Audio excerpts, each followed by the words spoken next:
اگر اولاد پیدا نہیں ہو رہی، بے اولادی کا شکار ہیں، تو پریشان ہونے کی ضرورت نہیں ہے، بلکہ قرآن کریم کی اس سورہ مبارکہ کا ہی عمل کریں۔ انشاءاللہ تعالی اللہ تعالیٰ آپ کو صاحب اولاد کرے گا، اولاد جیسی نعمت سے نوازے گا۔ بہت ہی مجرب وظیفہ بتانے جا رہا ہوں۔ یہ وظیفہ کسی نعمت سے کم نہیں ہے، اور ان افراد کے لیے ہے جو بے اولاد ہیں اور علاج کروا کر تھک چکے ہیں، لیکن اولاد کی نعمت سے محروم ہے۔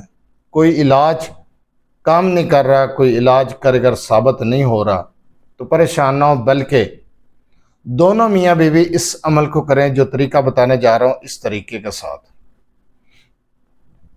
تنہائی میں بیٹھ کر اس عمل کو کرنا ہے۔ دن کے وقت کریں یا رات کے وقت کریں، جس ٹائم آپ کو ٹائم ملے، روزانہ صرف ایک بار اس عمل کو کرنا ہے۔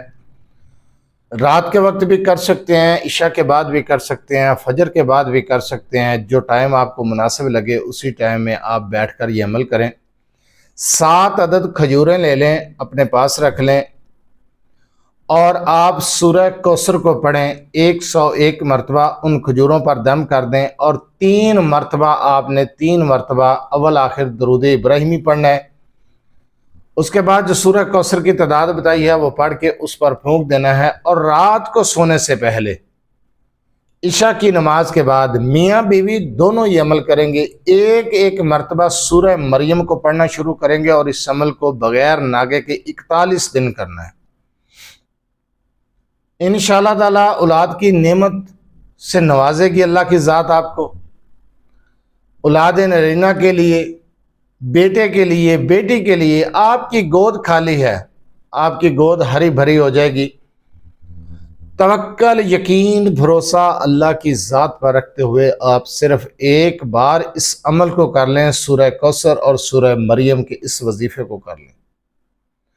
اللہ کے حکم سے آپ کی دعا قبول ہوگی، آپ کی گود بھر جائے گی، آپ کو اولاد کی خوشیاں نصیب ہوں گی، صاحب اولاد ہو جائیں گے۔ اولاد نیک، لائق، فرما بردار بھی ہوگی، زندگی والی بھی ہوگی انشاءاللہ تعالی۔ بے اولاد جوڑوں کے لیے بہت ہی مجرب وظیفہ ہے۔ طریقہ کار آپ کو سمجھایا، اس عمل کو کسی بھی وقت آپ سورہ کوثر کے عمل کو کسی بھی وقت کر سکتے ہیں، لیکن رات کو سونے سے پہلے یعنی بعد از نماز عشاء میاں بیوی دونوں 1 مرتبہ سورہ مریم کو بھی پڑھیں گے، اور سورہ کوثر والا جو عمل ہے اس کو کھجور پر آپ نے کرنا ہے، کھجور پر دم کرنا ہے، اور وہ کھجوریں کھانی ہیں، اور تعداد بھی بتائی ہے، والآخر درود ابراہیمی کی تعداد بھی بتائی ہے۔ بہت آسان الفاظ میں نے وظیفہ سمجھایا ہے۔ اگر آپ اس عمل کو کر لیتے ہیں تو یقین جانیں آپ اولاد کی خوشیاں ضرور پائیں گے انشاءاللہ تعالی۔ بہت مجرب وظیفہ ہے، جس طریقے سے بتایا اسی طریقے کو فالو کرتے ہوئے آپ یہ عمل کر لیں۔